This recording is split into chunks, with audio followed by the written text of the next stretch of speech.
இந்த ரேபிடோவை நைட்டில் ஓட்டினா அஸ் அ கேப்டனாக வந்து நிறைய ப்ராஃபிட் இருக்கா, இல்லை வந்து மார்னிங்கில் ஓட்டினா அஸ் அ கேப்டனாக நிறைய ப்ராஃபிட் இருக்கா, ஸோ எந்த மாதிரி வெஹிக்கிள் யூஸ் பண்ணால் அதிகமான ப்ராஃபிட் இருக்குது அப்படிங்கிற விஷயத்தெல்லாம் வந்து நிறைய பேர் சொல்லியிருப்பாங்க. ஸோ என்னோட ஒப்பீனியனும் உங்களுக்கு பிடிச்சிருந்தா நீங்கள் கண்டினியூ பண்ணி கேட்கலாம்.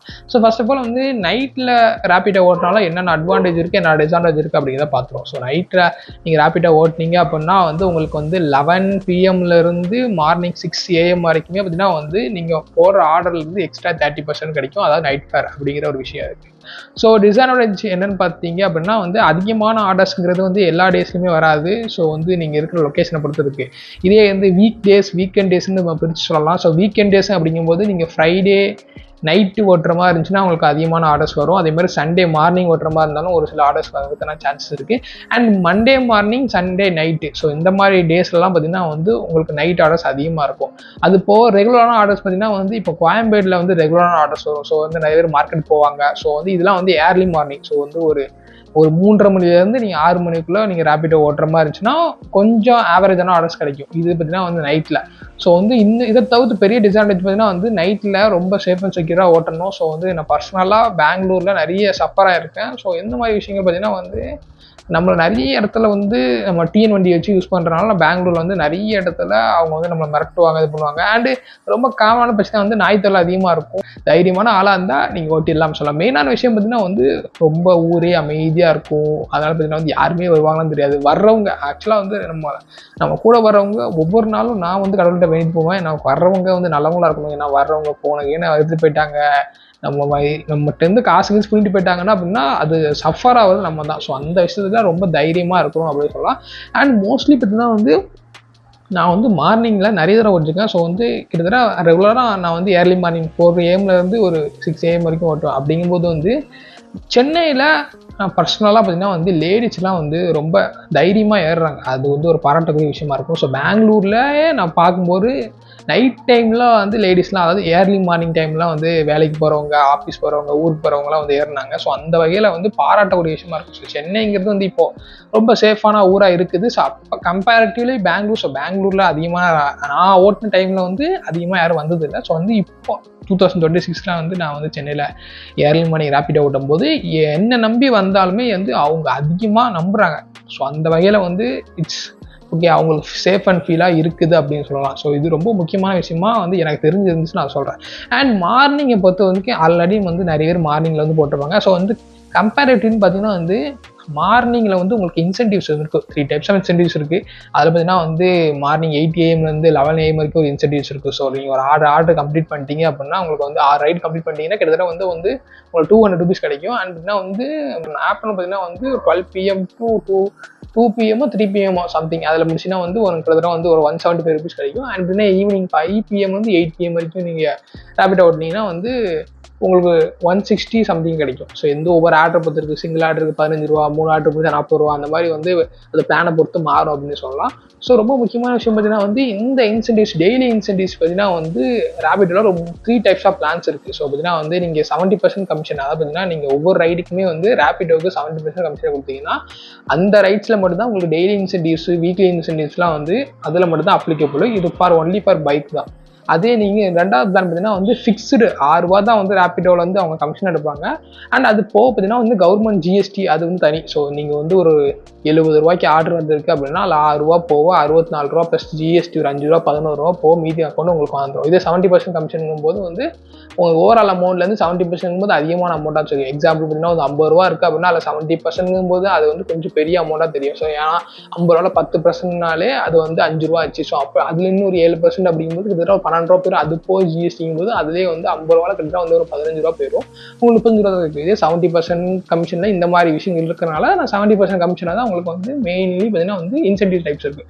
ஸோ நீங்கள் இன்சென்டிவ் வந்து பொருட்படுத்தாமல் ஓட்டுற மாதிரி இருந்துச்சுன்னா இதுக்கு அடுத்து இன்னொரு ஆல்டர்னேட்டிவான பிளான் பார்த்தீங்கன்னா வந்து கிலோமீட்டருக்கு 9,000 ரூபா கொடுப்பாங்க. ஸோ பர் கிலோமீட்டருக்கு 9.5 rupees கிடைக்கும். ஸோ இது வந்து எல்லா ஜோன்லையுமே இருக்குது. இது போக பார்த்தீங்கன்னா இந்த இப்போ புதுசாக லான்ச் பண்ணிருந்தாங்க. அதாவது சென்ட்ரல் ஜோன், ஓஎம்ஆ ஜோன்லாம் கிலோமீட்டருக்கு 12 rupees கொடுக்க சொல்லியிருக்காங்க.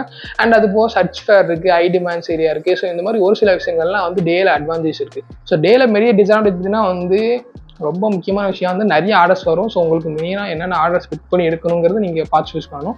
அண்ட் ரொம்ப இம்பார்ட்டண்டான கன்சர்ன் பார்த்தீங்கன்னா வந்து be safe with auto drivers including இதெல்லாம் சொல்லிக்கலாம். ரொம்ப முக்கியமான விஷயம், டிராஃபிக் போலீஸில் மாற்ற மாதிரி இருந்துச்சுன்னா பக்கமான டாக்குமெண்ட் வைக்கணும். இங்கே ரொம்ப பார்க்கக்கூடிய விஷயம் பார்த்தீங்கன்னா வந்து டபுள் ஹெல்மெட் போடணும். ஸோ டபுள் ஹெல்மெட் போடுறதுங்கிறது எல்லாருமே இப்போ எல்லா ரேபிடோவுமே வந்து டபுள் ஹெல்மெட் வச்சுருக்காங்க. ஆனால் நான் வந்து பர்சனலாக இல்லை, நான் அதுக்கான காரணமும் நான் சொல்லிடுறேன். ஏன்னா வந்து இப்போ சென்னையில் பார்த்தீங்கன்னா வந்து கரண்ட்லி வந்து ரொம்ப வெயில் அதிகமாக இருக்கிறதுனால நான் ஹெல்மெட் கொடுத்தேன் அப்படின்னா கண்டிப்பாக சொட்டாகி என்ன ஆகுதுன்னா அந்த ஹெல்மெட்டை எல்லாரும் மாற்றி யூஸ் பண்ணும்போது அவங்களுக்கு இருக்க டிசீஸ் இவங்களுக்கு பரவும். ஸோ அதனால் மோஸ்ட்லி வந்து இதுக்கு வந்து ஹெட் கேப் இந்த மாதிரி அதர் ஆக்சசரிஸ்லாம் செலவு பண்ணுற அளவுக்கு நமக்கு ரேபிடோவில் வந்து அதிகமான பெரிய லாபம் கிடைக்காது. ஏன்னா வந்து என் வண்டியை லிட்டருக்கு 40 லிட்டர் தான் கொடுக்கும்.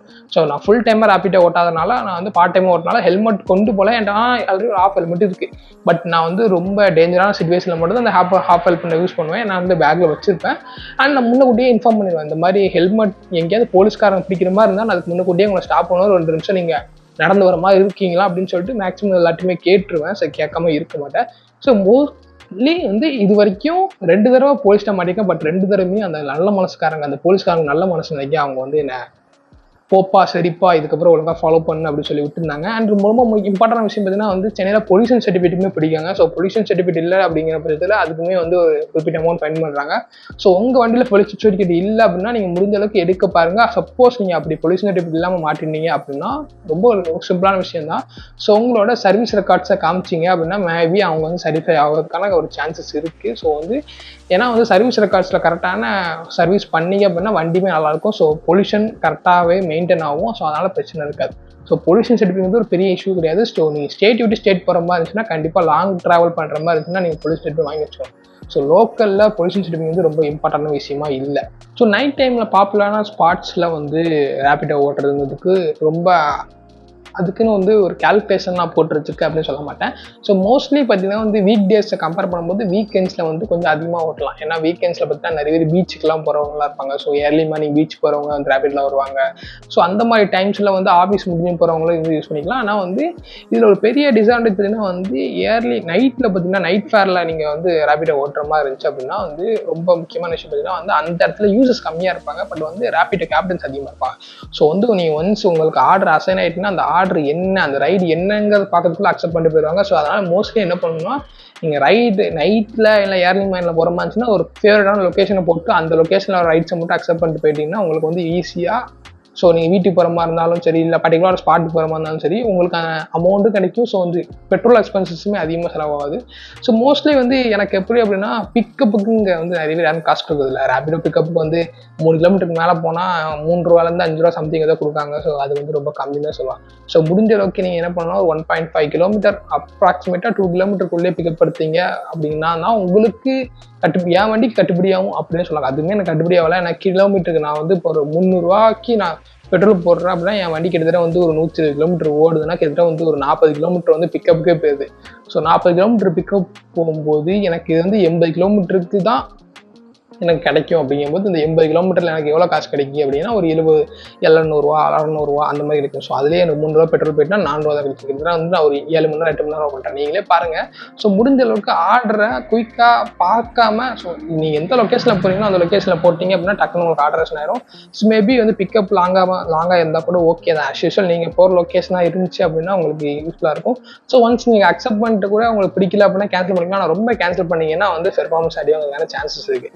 ஸோ மோஸ்ட்லி அதை வந்து விட்டுருங்க. ஸோ அண்ட் கம்பேரிட்டிவ்லி வந்து ஃபுல் டைமாக என்னை பொறுத்த வரைக்கும் யாரும் இந்த மாதிரி பைக்கெலாம் வச்சு ஃபுல் டைமாக ரேபிடோ ஓட்ட மாட்டாங்க. ஸோ வந்து இன்னொரு ரொம்ப முக்கியமான கன்சர்னான கேள்வி என்ன பார்த்தீங்கன்னா வந்து கம்பேர் டு ஜெப்டோவோ இன்ஸ்டாமார்ட்டோ இல்லை ஸ்விக்கி ஜொமேட்டோ ஓட்டுறதோட ரேபிடோவில் வந்து அட்வான்டேஜா டிஸ்அட்வான்டேஜா அப்படிங்கிறத எனக்கு ரொம்ப பெரிய விஷயமா இருக்குது. ஸோ மேபி வந்து நான் வந்து ஸ்விக்கி ஓட்டியிருக்கேன் அண்ட் ரேபிடோ ஓட்டிருக்கேன். ஸோ ஸ்விக்கியும் ரேபிடோவும் கம்பேர் பண்ணும்போது ஸ்விக்கியில் அப்படின்னா வந்து சம்திங் செக்யூரிட்டி டெபாசிட்டாக 1500 வாங்கிடுவாங்க. அந்த பேகு அப்புறம் வந்து வாரம் சம்பளம் வரும், பர்டிகுலராக அந்த என்ன டேட்டில் வரும் அப்படின்னு ஒரு கன்ஃபியூஷன் இருக்கும்.